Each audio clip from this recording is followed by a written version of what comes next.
The term gothic horror, as I've come to understand, is at least slightly misunderstood. See, I made a video on Mina the Hollower last year, a gothic horror game, but got a few comments pointing out that it is not, in fact, a horror game. There are no jump scares, no resource scarcity, no disturbing imagery.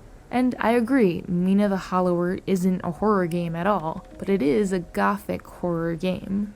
In the video game world, genres are used as a way to categorize and group games based on shared gameplay features. Think first-person shooter, 3D platformer. You know exactly what you'll be doing in those games. However, gothic horror is more of a vibes-based description, and since it was originally used to categorize literature, think Charles Dickens, it has nothing to do with gameplay. Now, one of the first games I bet most of you think of when you hear the term is Bloodborne, but there are so many more spooky, dilapidated indie projects with this type of grand architecture and supernatural themes that fans of the genre should definitely be keeping an eye on. Not all the games are released yet, some have demos, but they all do look super cool. Since I've already mentioned it, Mina the Hollower is as good a place to start as any. It's being developed by the creators of Shovel Knight, and it's cool to see their colorful, pixelated take on these usually dark and dreary environments. We've got a classic curse situation. Evil is spreading its way across the island, and the spark generator technology the people have come to rely on has come to a mysterious and abrupt halt. From scummy swamps and dark forests to majestic manors and overrun villages, Mina aims to save the day with her trusty whip. The last update we got on the game's progress was at the end of 2024. Things are apparently going well, and more will be revealed this year. Overall, it seems like Mina the Hollower has a lot of depth and variety, both during combat with all the different weapons you can equip, and with a variety of trinkets and items you can use to fine-tune your build and become the best burrower the world has ever seen. Now, I do talk a lot about unreleased games on this channel. I realize that can be a bit of a bummer for some of you who just want something to play right now, so here's Gloomwood. While I haven't personally played it yet, since I'm waiting for the game to come out of early access to jump in, it does have overwhelmingly positive reviews on Steam and contains some classic gothic horror mixed with maybe a little bit of steampunk and fantasy. Basically, Thief meets Dishonored, lots of stealthy parkour, and level design that allows for experimentation in the way that you approach any given scenario. I'm particularly fond of the merchant shop. It's kinda cozy. You have to physically take items you want to buy off the shelf and place them on the counter, or pull the items that you want to sell out of your fancy little briefcase inventory. It's also just cool to see an immersive sim set in an environment like this. Kinda scary during certain moments, but with plenty of opportunity to pull off funny stunts and even break the game. Gloomwood went into early access in 2022, it just got a major update in December, and a few big areas have yet to be added, so it's still maybe a little while before I finally decided to buy it, but please do let me know what you thought about it if you've played.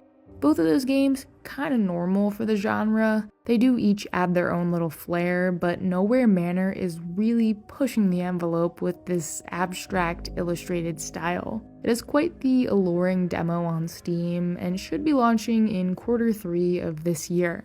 You take on the role of an automated servant doll with a bit more sentience than normal. As you discover the twisted nature of the manor that you're imprisoned in, you'll meet angels, demons, and scientists, all with their own motives for teaming up with you and helping you escape. I'm not usually too drawn to visual novels, but this is one that I feel would be foolish to skip over because of how unique it looks and how interesting the premise is. If you're looking for a unique story and world to get pulled into, this is your game.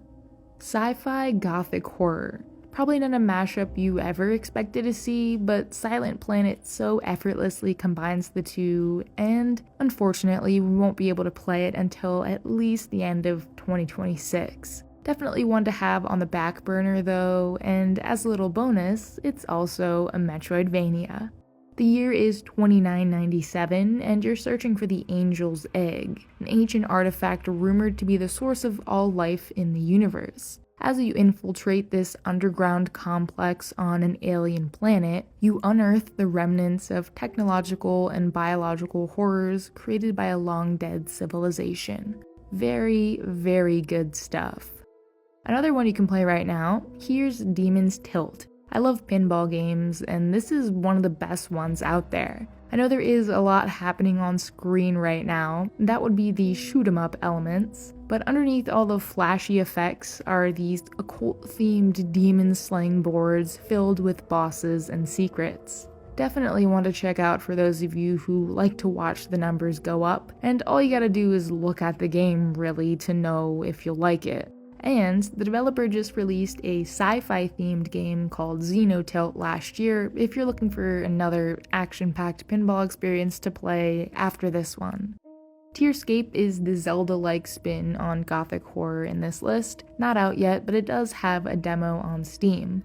As a hunter, you explore a dark world filled with dungeons, battling grotesque monsters, and uncovering hidden paths in a non-linear world. The combat in traversal is pretty slow-paced, and in true retro fashion, it's not always 100% clear where you should be going or what you should be doing. Some of the platforming and traps are pretty tricky to navigate, but there's sure to be a whole bunch of secrets and hidden areas for those brave enough to look for them.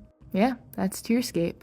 And I'll wrap things up here with the much-anticipated Crowsworn, the Plague Doctor rendition of Hollow Knight that also seems to be stuck in Kickstarter hell, but I still think it'll release before Silksong. Most of you are probably already at least aware of this project's existence. A curse has fallen upon a once vibrant kingdom, and the whole place has been overrun by nightmarish creatures. The controls are officially described as spandex tight, that's a new one. It's got this kind of gross grafting system that allows you to upgrade parts of your body, and as much as people joke about its inspirations, I mean, come on, Crowsworn looks sick. As always, I want to hear your recommendations too. I did skip over some of the more popular gothic horror games like Darkest Dungeon, Blasphemous, Gothic, does that count? But I know I'm sure to have missed some true hidden gems because you always come up with the coolest suggestions. And thank you for subscribing and supporting the channel. I've been feeling the love a lot recently. It's cliche, but true. I wouldn't be here without you.